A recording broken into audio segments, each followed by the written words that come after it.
여러분 안녕하십니까? KBS 아메리카 뉴스입니다.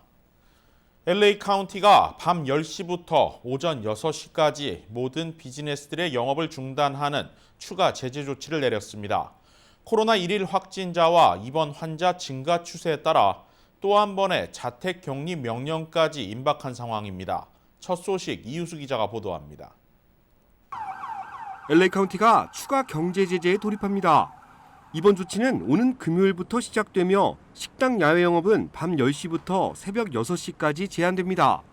LA 카운티는 이후 닷새간 신규 확진자와 입원 환자 수 변화 추이를 지켜볼 예정입니다. 하루 평균 신규 확진자가 4,000명에 달하거나 입원 환자 수가 1,750명을 넘게 될 경우 식당 야외 영업에 추가적인 제한이 걸릴 수 있습니다.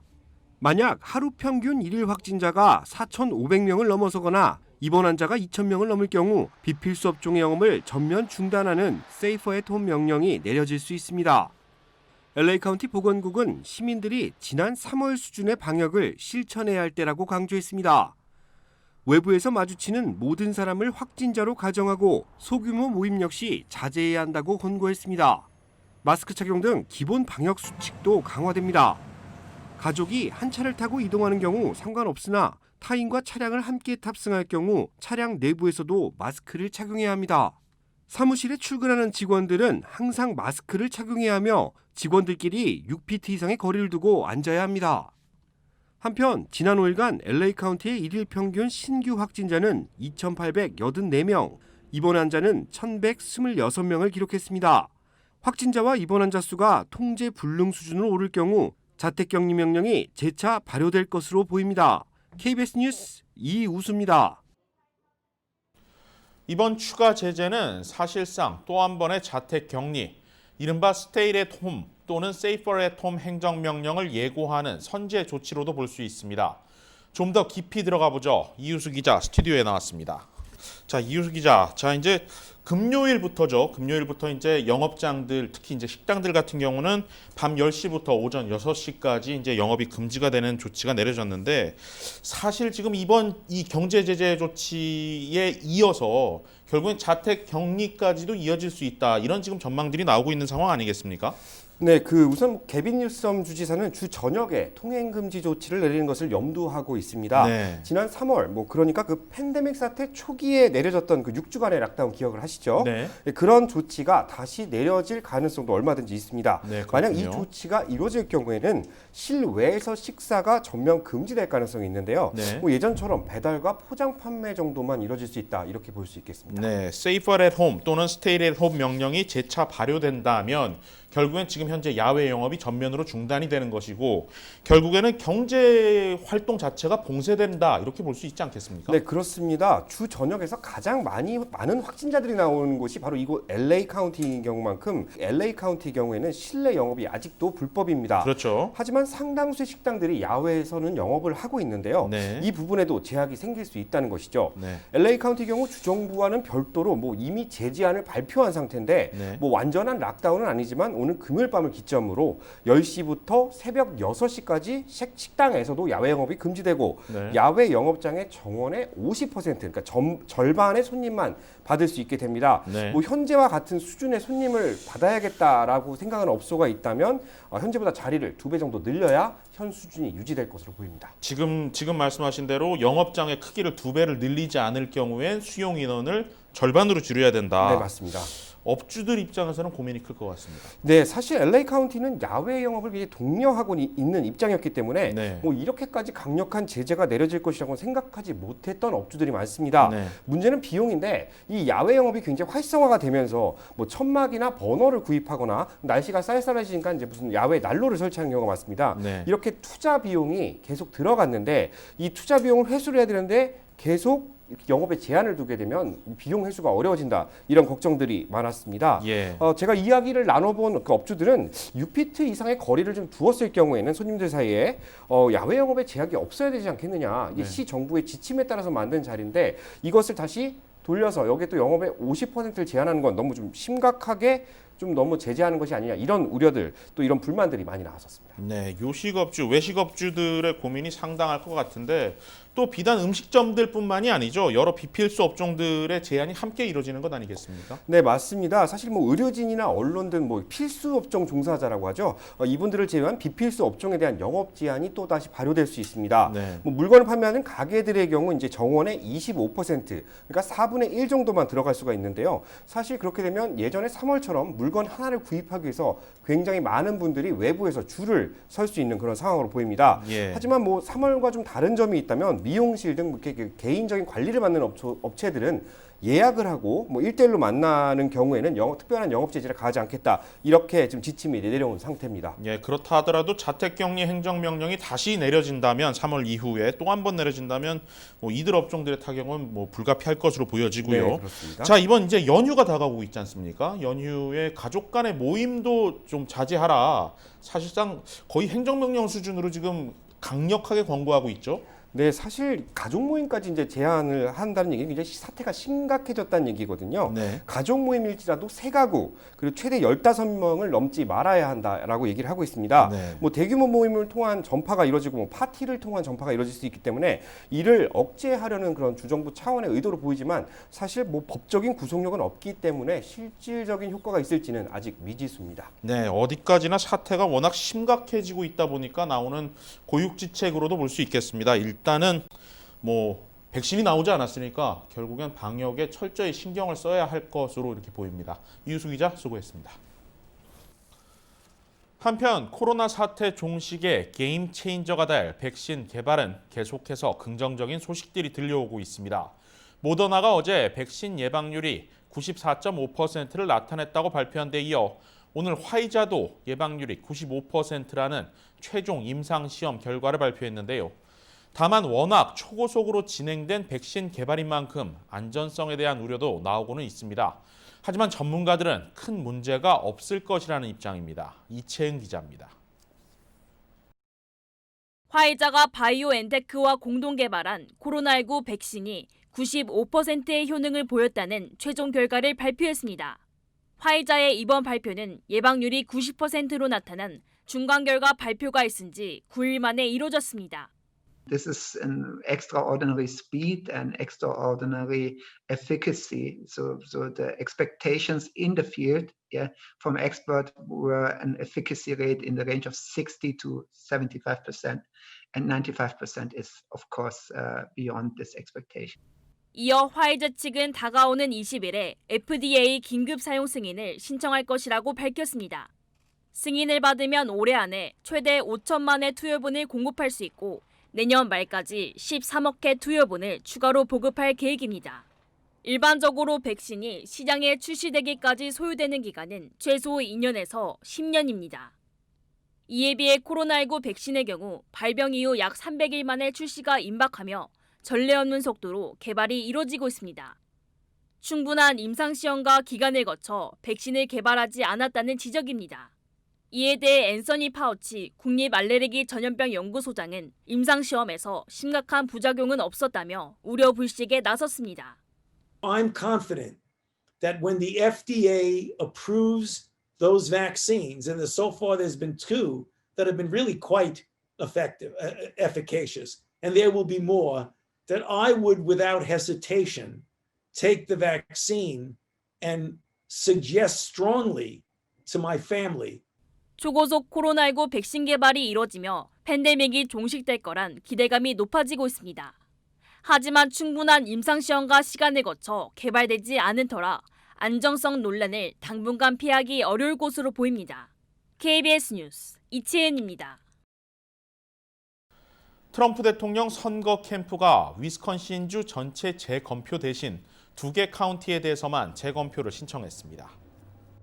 트럼프 캠프가 신청한 재검표 지역은 위스콘신 주 내 미러키 카운티와 데인 카운티 2곳으로 캠프 측은 이들 지역의 재검표를 위한 $300만 주 선거관리위원회에 송금했습니다. 이들 2개 지역 카운티 중 미러키 카운티는 가장 많은 인구가 밀집해 있고 또 흑인 인구도 가장 많은 지역으로 대선 개표 결과 조 바이든 당선인이 31만 7천여 표, 트럼프 대통령이 13만 4천여 표를 얻으며 큰 격차를 보였습니다. 주 전체에서 트럼프 대통령은 바이든 당선인의 2만여 표 차이로 진 만큼 캠프 측은 이 두 개 카운티 재검표 결과에 따라 표차를 뒤집을 수도 있다는 계산을 한 것으로 보입니다. 재검표는 주 선관위원장의 승인을 거쳐 이르면 내일부터 시작될 것으로 보이며 12월 1일까지 마무리돼야 합니다. 연방항공청이 연쇄 추락 사고로 346명의 목숨을 앗아가며 운항이 정지됐던 보잉사의 737 맥스 기종에 대한 운항 재개를 승인했습니다. 연방항공청 FAA는 오늘 맥스 737 기종에 대한 운항 재개 승인을 발표하면서 지난 20개월 동안 전 세계 항공안전 당국들과의 긴밀한 협력 아래 포괄적이고 체계적인 안전 점검 과정을 모두 마쳤다고 밝혔습니다. I can tell you that I am 100% confident in the actions that we have taken, the design changes that have been put in place with the 737 MAX, and I would put my own family on it. 앞서 FAA는 지난 2018년 10월과 지난해 3월 인도네시아 라이언에어와 에티오피아 항공 소속 737 맥스가 잇따라 추락해 큰 인명피해를 내자 해당 기종 운항을 전면 중단했고 조사 결과 자동 속도 방지 시스템 문제가 사고의 원인으로 밝혀졌습니다. 이번 운항 재개 승인과 관련해 일부 사고 희생자 유족들은 보잉이 위험을 초래한 설계 실수를 했고 FAA는 재인증하는 실수를 저질렀다고 반발하고 있습니다. 일단 FAA가 운항 재개를 승인했다 해도 실제 운항까지는 시간이 수개월 이상 걸릴 것으로 보입니다. 현재 운항이 금지된 기종 387대 대부분이 미국 밖에 있어 각 항공 당국의 승인도 함께 이뤄져야 하고 또 조종사들의 추가 훈련도 필요한 상황입니다. 플로리다에서 또다시 경찰 총격에 10대 흑인 2명이 숨지는 사건이 발생했습니다. 유족들의 반발 속에 경찰이 총격 당시 영상을 공개했습니다. 지난 금요일 브리바드 카운티 셰리프국 차량 내 대시캠 영상입니다. 주택가에서 2대의 경찰차가 한 대의 차량을 쫓아갑니다. 경관이 내리자 차량은 다시 움직이기 시작했고 경찰이 총을 꺼내들며 수차례 정차를 명령합니다. Stop! 1033. Stop the vehicle! 이어 경관이 자신을 향해 돌진하는 차량을 향해 10발 이상의 총격을 발사합니다. 이 사건으로 차 안에 있던 10대 흑인 2명이 모두 숨졌습니다. 유족들은 사건 다음 날 경찰의 명백한 과잉 진압이라며 반발하는 성명을 냈습니다. 사건이 발생한 주택가는 플로리다 코코아시로 브리바드 셰리프국의 관할 지역이 아니었습니다. 이와 관련해 셰리프국은 절도 차량을 쫓는 과정에서 관할 지역을 벗어난 것으로 문제가 없다는 입장입니다. 제35대 LA 한인회장 후보자 등록이 마감됐습니다. 4명의 출마 예정자 중 2명이 서류 등록을 마쳤는데 다른 2명의 예비 후보는 선관위의 행태를 강력히 비난하고 나서면서 소송 등 또다시 파행 우려가 나오고 있습니다. 김경일 기자가 보도합니다. 35대 LA 한인회장의 출마 의사를 밝힌 4명 중 제임스 한 전 한인회 이사가 오전 10시 20분 후보자 등록 서류를 제출했습니다. 데이빗 최 전 LA 한인회 수석 부회장은 1시간 후 출마에 필요한 후보 서류 제출을 마쳤습니다. 그런데 오후 들어 돌연 데이빗 최 수석 부회장이 사퇴를 밝혔습니다. 결국 한인회장 선거는 단독 후보로 등록이 끝난 셈이 됐습니다. 35대 LA 한인회장의 출마 의사를 밝힌 조갑재 전 LA 한인축제재단 회장 정찬용 변호사는 한인회 선관위의 규정을 문제 삼으며 출마를 포기했습니다. 2명의 출마 예정자는 한인 사회를 위해 일하고자 출마를 결심했었다고 밝혔습니다.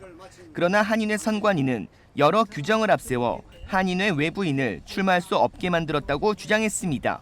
누가 슈퍼바이저고 대통령이고 국회의원이고 출마하는데 타단체 이사 직책을 오늘 가르쳐 드리는데 저번 주까지 사퇴 안 해줬으면 후보 등록 못합니다. 어디에 이따위 법이 있습니까? 장난합니까? 이게 스스로 한인의 스스로를 모욕하는 겁니다. 그 스스로가 모욕을 하면서 50만을 대표한다고 말하는 것이 어불성설입니다. 조갑재 전 축제재단 회장은 소송 결과도 나오지 않은 법적 문제를 근거로 후보 등록을 할 수 없게 했다고 주장했습니다. 4년간 재단을 떠난 전재희 회장님 모두 재단에 소송을 제기했습니다. 저는 소송을 제기한 당사자도 아닙니다. 회장이 되는지에 대한 물음에 한인회는 아직 명확한 답변을 내놓지 않고 있습니다. 더 이상의 공정한 선거를 기대하기는 힘들다는 결론에 도달이 되어서 정찬용 변호사는 선관위에 포함된 제임스한 한인회 이사장의 사퇴와 선관위원 충원, 모호하고 애매한 선거 규정을 합리적으로 만들어줄 것에 대한 3가지 질문의 답변을 금요일 오후 5시까지 해달라고 요구했습니다. 제35대 LA 한인회장 선관위는 일단 후보 등록 통보 전까지는 등록이 완료된 것이 아니라고 강조했습니다. 그러나 선관위가 사실상 무리한 규정을 들어 애초부터 단독 후보를 노리고 나머지 예비 후보들의 입후보 자체를 막은 꼼수라는 지적입니다. 경선을 기대했던 한인회장 선거가 또다시 단독 입후보에 의한 당선이라는 비난을 피할 수 없게 됐습니다. KBS 뉴스 김경일입니다. 추수감사절을 앞둔 상황에서 뉴욕의 코로나 확진자 비율이 급증하며 뉴욕시가 공립학교들의 전면 폐쇄 조치를 발표했습니다. 최유사 뉴욕 KBTV의 보도입니다. 빌더블라시 뉴욕시장은 오늘 19일부터 뉴욕시의 모든 공립학교들이 문을 닫고 추후 공지가 있을 때까지 온라인 수업으로 진행된다고 발표했습니다. 그러면서 그는 학교를 계속 개방하기 위해 너무 많은 노력을 기울였기에 폐쇄 결정을 하는데 매우 슬펐다고 전했으며 학교가 재개하기 위해서는 더 높은 안전 기준을 정해 아이들이 돌아올 수 있도록 계획할 예정이라고 덧붙였습니다. 한편 로라 클레인 나소 카운티장은 학교 폐쇄 결정에 대해 어린이를 교사학급 친구로부터 격리하는 것은 학생들의 정신 건강과 교육 및 정서적 성장에 해를 끼친다며 학교를 폐쇄하면 더 많은 경제적 타격을 입히고 저소득층의 가족들은 다시 어려움을 처해진다고 반대의 입장을 밝혔습니다. 이 가운데 뉴욕시의 카톨릭 학교와 사립학교들은 문을 계속적으로 열 예정입니다. 앤드루 쿼모 뉴욕 주지사는 오늘 오후 기자들과의 전화통화에서 시 정부에서 그것이 적절하다고 생각한다면 폐쇄할 권한을 가지고 있다며 학교별 휴교제를 실시함으로써 일부 교실을 다시 열 수 있도록 노력하자고 전했습니다. 또 뉴욕시가 양성률이 3%가 넘으면 오렌지존으로 전환될 것이라고 발표했습니다. 코로나 대시보드에 따르면 오늘 오후 5시 기준으로 뉴욕주에서는 총 60만 6,624명의 확진자가 발생했으며 뉴욕시에서는 총 29만 18명이 확진돼 가장 높은 감염률을 보이고 있습니다. 보건 전문가들은 미국과 전 세계적으로 코로나19가 통제될 수 있을 만큼 충분한 백신 접종분을 보급하려면 1년 이상이 걸릴 것이라고 전했습니다. KBTV 뉴스 이창원입니다.